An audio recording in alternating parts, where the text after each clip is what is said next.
dans mon atelier couture. Ça fait déjà 2 ans que j'ai fait les travaux ici et que j'ai aménagé cet espace et je ne vous l'avais pas encore montré. Pour tout dire, au début, avant de filmer et de vous montrer, j'attendais que tout soit bien aménagé, tout soit bien rangé. Et puis le fait est en fait que je ne cesse au fil du temps, au fur et à mesure, de rajouter des choses, de changer des rangements. Enfin, en fait, cet espace, il est jamais fini, si je peux dire. Mon atelier, il est jamais entièrement rangé. Mais justement, je vais pouvoir vous montrer mes rangements actuels, vous demander votre avis aussi et vous expliquer pourquoi certains rangements que j'ai actuellement ne me conviennent pas et pourquoi j'aimerais faire autrement, etc. Pour moi, ce qui est important dans mon atelier, c'est non seulement qu'il soit joli, mais aussi qu'il soit pratique à l'usage. Je vais vous montrer un petit peu chaque espace un peu plus en détail et voilà, vous montrer tout ça. En premier, je vous montre l'espace où je couds. Pour la décoration, presque tout vient de seconde main, de brocante, Emmaüs, ressourcerie, etc. Et pour les meubles, c'est essentiellement des meubles que j'avais déjà dans notre appartement. Donc le bureau et la table viennent de chez Ikea. Et sur le bureau, il y a un petit meuble à tiroir. Lui, il est vintage. C'est Julien, mon compagnon, qui me l'a offert pour Noël. Et dedans, j'y range mes fils, mes bobines de fil triées par couleur. Les tiroirs du bas, pour l'instant, il n'y a rien, parce que j'ai pas autant de bobines pour tout remplir, mais j'aimerais bien y mettre mes fils de broderie également triés par couleur. Juste à côté de mon bureau, j'ai cette travailleuse vintage dans laquelle je range tout ce que j'utilise le plus et qui a besoin d'être à portée de main finalement. Et dans le compartiment du dessous, il y a un projet oublié qui attend là depuis un moment. Je l'ai redécouvert en faisant cette vidéo. Je pense que vous n'allez pas me voir. Coucou. Là, c'est un autre espace de rangement. Donc là, je range mes boucles des ceintures, là, je range mes boutons. Ces boîtes-là en bois, à la base, ce sont des boîtes à crayons pour le dessin, ou oui, stylo ou crayon pour le dessin. Je les ai achetées, alors je crois que je les avais pris sur Amazon, mais c'était pas vendu par Amazon, c'était vendu par un vendeur tierce. Elles sont très belles, elles sont en bois, donc elles étaient assez onéreuses. Mais je les trouve vraiment très jolies et j'adore le fait que grâce à elles, quand j'ouvre les tiroirs, j'ai une vue sur tous mes boutons. En plus, vous allez voir après, mais ils sont vraiment par matière, par couleur. Enfin, j'ai ma petite organisation dedans et voilà, j'ouvre et j'adore. Avant de vous montrer mes boutons, je voulais vous montrer ce que je range dans ces petites boîtes en carton qui sont juste à côté. Donc dans la plus petite, j'y range mon biais et également les passepoils, j'en ai pas beaucoup. Dans celle du milieu, ça va être des rubans, essentiellement des rubans satin, mais aussi des rubans avec un plus gros grain. Et puis il y a ce petit ruban là perlé que je vous ai montré à la caméra. Je m'en suis servie quand je cousais des corsets et également pour des bretelles de robes parfois. Et dans la boîte la plus grande, celle qui est tout en bas, eh bien, ce sont des rubans brodés. La plupart viennent de chez Emmaüs et certains de brocante. Tout vraiment est de la seconde main. Globalement, dans ce que j'ai comme matériel créatif, c'est quasiment que de la seconde main. Il y a très très peu de choses neuves.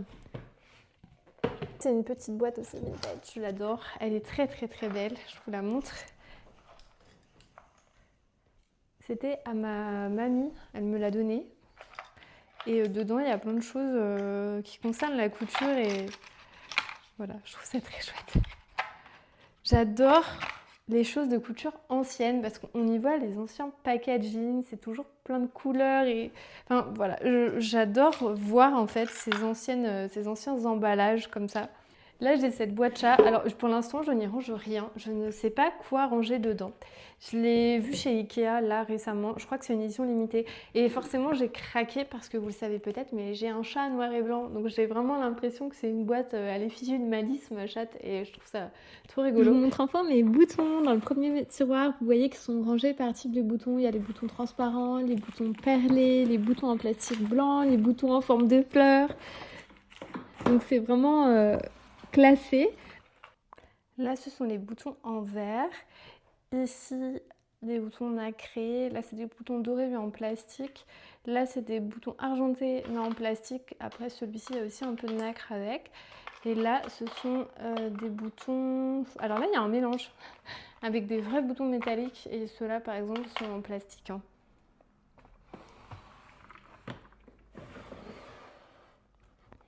Là, j'y range vraiment les plaquettes plus grandes. de boutons nacrés, donc boutons précieux en fait. Donc là voilà, c'est vraiment ici des boutons précieux, anciens, en nacre. Là j'ai beaucoup de boutons métalliques. Ça, ce sont des boutons d'uniforme. J'ai trouvé ça en brocante et je trouve ça assez chouette. Alors, je ne sais pas tous d'où ils viennent. Là, il y en a un où il y a marqué dessus police municipale. Donc, c'est sur une veste de policier, a priori. Et il y en a d'autres, je ne sais pas du tout ce que symbolisent tous ces petits écussons. Mais je les aime beaucoup. Là, il y a ceux-là à strass qui sont très très beaux. Je vais les sortir pour vous les montrer. Ceux-là viennent de chez Emmaüs. Plein de choses. C'est un peu ma petite mercerie privée. Là, c'est vraiment les boutons colorés. C'est vrai que j'ai beaucoup de choses, mais il faut aussi s'imaginer que ça fait 10 ans que je fais de la couture. Donc en 10 ans, on accumule forcément plein de choses, surtout quand on chine à droite à gauche et qu'on achète en seconde main, que ça soit en brocante, Emmaüs ou même parfois sur Vinted ou Le Bon Coin. C'est surtout des boutons plastiques. Là, j'ai des boutons en bois. Et là, pareil, c'est des plaquettes. Alors du coup, bon là, c'est plus fouillis. Mais encore une fois, en fait, c'est toutes les grandes plaquettes. Je ne peux pas les faire passer. Il faudrait que je range un peu mieux, ça. Ça ne me convient pas trop. Ce que j'ai dans la boîte là. C'est une boîte que j'ai eue chez Emmaüs. Et alors là, il y a beaucoup de petites appliques, de petites décorations à mettre sur les vêtements. Et là, ce sont mes boucles de ceinture. Ouais, vous allez voir. C'est essentiellement de la seconde main, mais pas tout. Celui-là vient de chez Charlotte Jobert, par exemple. Donc en haut, j'ai tous mes patrons pochettes. Ici, j'ai les patrons anciens, vintage. Et après, ils sont classés par marque en fait. Là, j'ai tous les Make My Lemonade. Puis là, il y a un peu de tout. Et simplement, dans l'ordre, ils sont rangés par marque. Ici, c'est les patrons PDF que j'ai imprimés. La façon dont je les range, dont je vous montre, c'est une idée que j'avais vue sur la chaîne de Raphaël DVN. C'est elle qui les range comme ça aussi et j'avais trouvé l'idée très chouette. Donc j'ai fait pareil. Donc en fait c'est simplement des pochettes qui s'achètent chez Emma qui sont en carton. À l'intérieur c'est comme ça, on peut les mettre. Et devant je mets une feuille plastifiée dans laquelle je glisse le dessin technique du patron. Et je les ai rangés par type de vêtements. Donc là on a les robes, de souvenir on a les hauts, c'est ça. Ensuite on a les jupes. Voilà, ils sont classés à la fois par type de vêtements et par catégorie de vêtements. J'ai classé par ordre alphabétique de nom de marque en fait. C'est pour m'y retrouver. J'aime bien quand c'est un peu carré comme ça. La seule chose, c'est qu'il me faudra des intercalaires, je sais pas si vous voyez. Là pour l'instant pour séparer les catégories, j'ai mis des restes de boîtes en fait que j'avais, c'était des boîtes à classement qui étaient abîmées, donc je les ai découpées pour m'en servir comme intercalaire en attendant de trouver quelque chose. Mais je ne trouve pas en fait, je suis allée chez Ikea récemment pour trouver des serre-livres et en fait tous les serre-livres que je trouve, parce qu'ils vendent des serre-livres qui s'enfilent en fait sur les étagères ici, c'est très pratique. Mais c'est des serre-livres qui sont vraiment, ils sont tout petits comme ça, donc pas du tout adaptés. Moi avec mes pochettes, si j'ai juste un serre-livre ici, ça va rien tenir en fait. Donc il me faut vraiment un intercalaire ou un serre-livre qui déjà fasse toute la largeur quasiment, ou au moins la moitié de la pochette et qui remonte assez haut. J'ai l'impression que ça va être un peu difficile à trouver. Donc je me dis sinon il faudrait que je les fabrique moi-même avec soit des fines planches de bois ou alors du carton. Voilà, me fabriquer un système pour séparer tout ça et que ce soit clair. Là c'est des boîtes anciennes que j'avais achetées au CSF. Une dame qui vendait que de l'ancien, mais elle y est plus malheureusement, ça fait 1 ou 2 ans déjà que je la vois plus. Je vais vous montrer ce qu'il y a dedans. C'est tous mes petits trésors.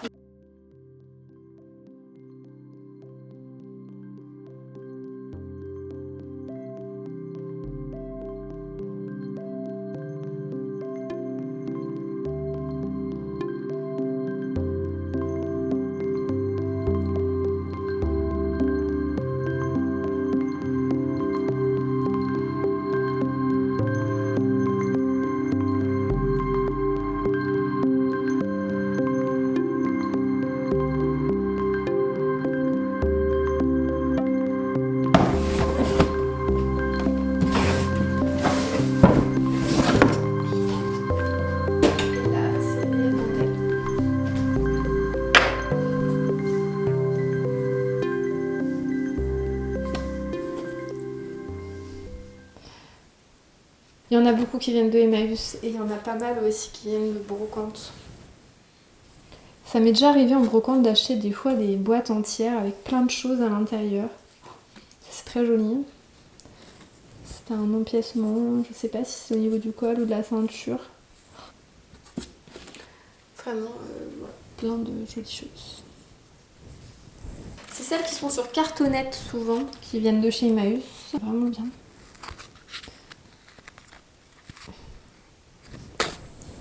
Et celles qui viennent de brocante sont plutôt libres, vous voyez. Voilà, celle-ci, tout ça. Après, il y en a aussi qu'on m'a donné, que les copines m'ont donné. Quand je vois toutes ces jolies choses, ça me donne envie de les utiliser, mais j'ai toujours peur en fait de regretter, de les gâcher.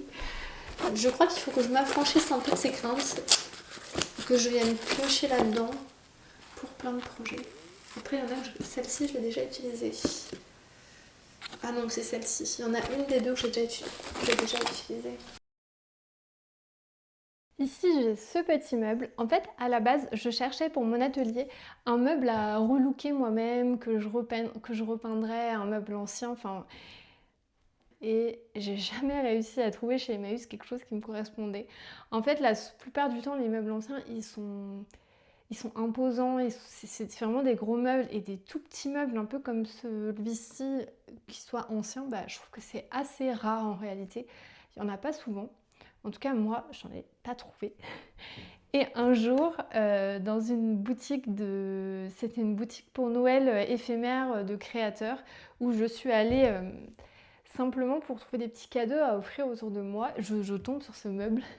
Et alors là, coup de cœur, en plus il est rose, exactement le rose de mon atelier, enfin c'était le meuble parfait. Donc même si c'était un peu cher forcément, puisque c'était un meuble vintage déjà rénové, restauré, eh bien je l'ai pris quand même.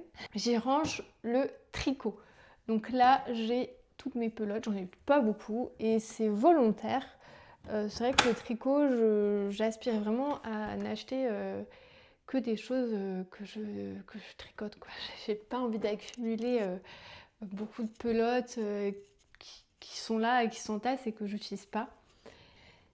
Il y a des choses que j'ai achetées chez Emmaüs, ça c'est même chez Emmaüs, celle-là aussi, celle-ci aussi. Là, j'ai cette pelote-là qui est un reste de mon novice sweater que j'avais tricoté. Ça, c'est une pelote que quelqu'un m'a offert. Les seules pelotes neuves, en fait, que j'ai achetées, c'est celle-ci. Sinon, c'est que de la seconde main et j'ai aussi des pelotes que ma mamie m'a données au fond. Celle-ci, d'ailleurs, j'ai commencé à les tricoter. Et là, dans le petit tiroir, j'y range les aiguilles et voilà, les petits accessoires. J'ai mes marqueurs. Alors, la seule chose, c'est qu'ici, tout est en vrac dans ce tiroir. Donc, il faut vraiment que je trouve une façon d'organiser et de ranger à l'intérieur. Mes aiguilles, elles sont pareilles comme ça en vrac. Il faut vraiment que je trouve un rangement pour mes aiguilles. Et aussi, j'aimerais investir dans des aiguilles interchangeables. Jusque-là, j'ai toujours acheté des aiguilles comme ça où on ne peut pas enlever le câble. Parce que j'étais débutante en tricot, la plupart de mes aiguilles elles viennent de chez Emmaüs. Et donc je trouve que pour débuter au début, investir dans une panoplie d'aiguilles interchangeables, c'est pas forcément la chose à faire. Il faut déjà voir si tricoter ça nous plaît et voilà. Donc maintenant que j'ai envie de tricoter un peu plus et que je vois que j'aime bien ça, j'aimerais bien investir dans des aiguilles interchangeables, mais j'attends encore un petit peu. J'attends de voir si j'arrive à tricoter régulièrement. Parce que c'est vrai que là je dis ça parce que je viens de me relancer dans le tricot. Donc je me projette déjà, j'ai envie de m'acheter des aiguilles, mais attendons de voir déjà si j'arrive à tenir et à tricoter sur le long terme. Là c'est du bazar. C'est essentiellement des kits que j'ai pas cousus. J'ai un peu honte de le dire, mais il y a quelques kits. Je crois que j'ai 2-3 kits de chez Charlotte Jobert que j'ai pas encore cousus. C'est un peu la honte parce qu'ils sont super, mais c'est vrai que souvent je préfère coudre mes idées plutôt que coudre des kits. Mais pourtant, quand j'ai acheté ces kits-là, je les ai achetés parce que je trouvais l'ensemble vraiment super. Donc, bref. Est-ce que je suis la seule à avoir des kits chez soi qui sont pas cousus ? Dites-moi que non, s'il vous plaît. Ici, un petit panier que j'ai trouvé en brocante dans lequel j'y range tous les élastiques pour la lingerie. Et il y a aussi quelques galons dentelle. Pareil, c'est que tout ça, c'est que pour la lingerie. C'est quasiment que des choses de chez Charlotte Jobert, puisque je suis allée plusieurs fois à Paris chaque année. Elle faisait une braderie en fait. Et voilà. Mais c'était souvent vendu en lot en fait, par couleur. Et donc je me suis fait plaisir. Et j'ai vraiment beaucoup de choses. Il faudrait que je couse tout ça vraiment. Donc ici, c'est ma table de coupe. J'en suis pas tout à fait satisfaite. Alors, je m'en doutais un petit peu au départ quand je l'ai installée, mais elle n'est pas assez large, elle n'est pas assez grande. Là, ça fait, on va voir, un peu plus de 60, ça fait 65 cm de large. Pour une table de coupe, c'est pas assez large. Mais j'étais un petit peu bloquée parce que ma pièce couture, en fait, c'est une pièce de passage. Il y a l'escalier là derrière, et derrière encore, il y a une autre pièce. Et on est obligé de traverser ma pièce pour aller dans la pièce à côté. Et donc, je ne pouvais pas mettre ma table de coupe au milieu de la pièce, si vous voulez. Et pareil, au départ, j'avais réfléchi à peut-être faire une table de coupe que je puisse déplacer sur roulette, etc. Mais honnêtement, ici, c'est du parquet. Je risque vraiment d'abîmer le sol avec ça, même si j'ai quand même un tapis. Enfin, j'apprécie pas trop cette idée. Et je peux pas mettre la table de coupe au milieu parce que vraiment ça bloquerait le passage.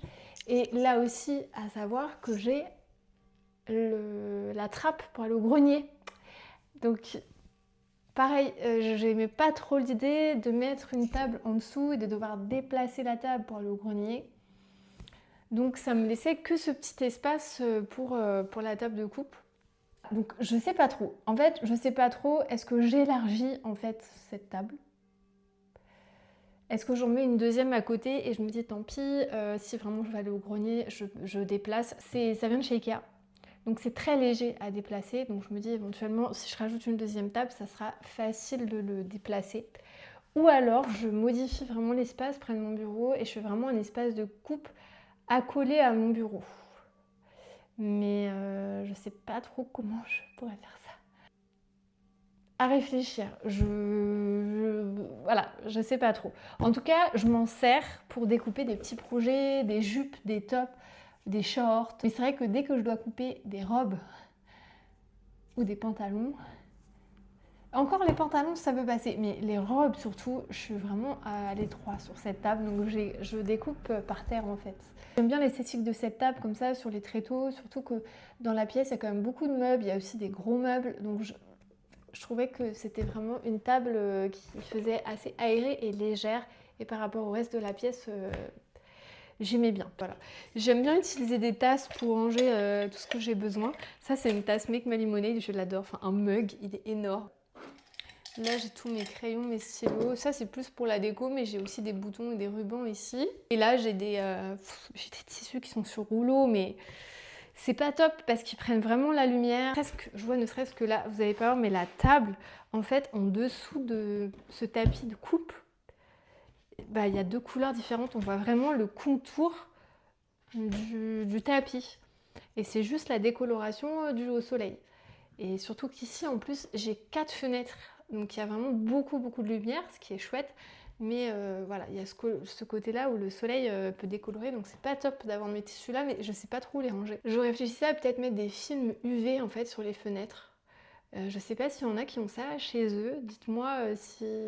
Est-ce que ça fait une différence sur la température de la pièce ou... Voilà, ou sur ça, sur le fait de décolorer les meubles, décolorer le parquet. Est-ce que ça influe ? Je m'interroge. Surtout que c'est vrai qu'ici, on est au 2e étage de notre maison. On est vraiment tout en haut. Donc, l'été, il fait très chaud. Là, voilà, là, franchement, il fait quasiment 30 degrés hein, sur le thermomètre. Dans cette pièce, il fait toujours très chaud et j'y pourrais jamais rien. Voilà, on est vraiment très haut. Donc là, c'est la porte par laquelle je rentre. Il y a l'escalier derrière. Donc là, il y a ce que je vous ai déjà montré. La table de coupe ici, qui, comme vous le voyez là de loin, est vraiment pas large. Hein. Là, j'ai ma lampe Otari Make My Lemonade. Ah, je voulais aussi vous montrer cette petite boîte là, la boîte bleue. C'est une boîte dans laquelle je range mes fils de surjet. Mais si je voulais vous la montrer, c'est parce que je l'ai eu en seconde main. Et en fait, c'est une boîte qui a servi pour un mariage. Et certains pourraient peut-être trouver ça bizarre que j'ai ce style de boîte où ça n'a aucun lien avec moi dans mon atelier. Mais je sais pas, j'adore les objets comme ça qui ont eu une vie avant. Si je continue de tourner, là j'ai 2 fenêtres. J'ai un miroir avec mon Stockmann. Souvent sur Instagram, je vous montre la vue de ce côté-là. C'est là qu'on voit vraiment les champs. On voit un peu mon jardin et on voit les champs. Et on a vraiment une jolie vue puisque on est très très haut. On est au 2e étage de notre maison, donc on est vraiment haut. Voilà, j'aime bien la vue. Là-bas au loin, c'est la forêt, on va se balader des fois. Là j'ai ce petit miroir. Je l'ai mis dans l'atelier parce que je me rends compte que j'ai souvent besoin de me regarder en fait quand je couds, que j'essaie le vêtement. J'aimerais bien un miroir qui soit peut-être un peu plus grand, un peu plus joli, mais en attendant, celui-ci fait très bien l'affaire.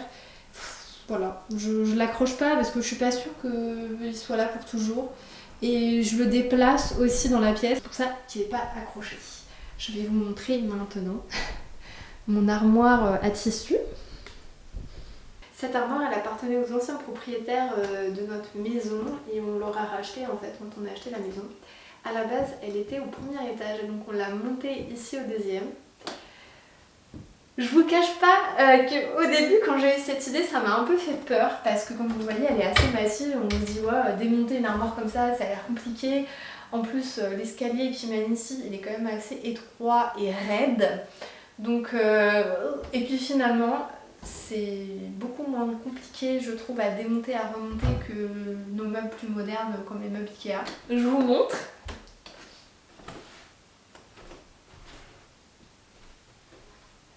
Donc à la base, je voulais vraiment pouvoir ranger tous mes tissus ici. Le fait est que j'ai pas pu ranger les tissus vraiment très volumineux. Enfin, vous voyez, j'ai des matelassés, des laines très épaisses. J'ai voulu ranger à la base par matière et un peu par couleur, mais on n'y est plus trop. Là, il y a quand même toujours toutes les mailles, toutes les viscoses.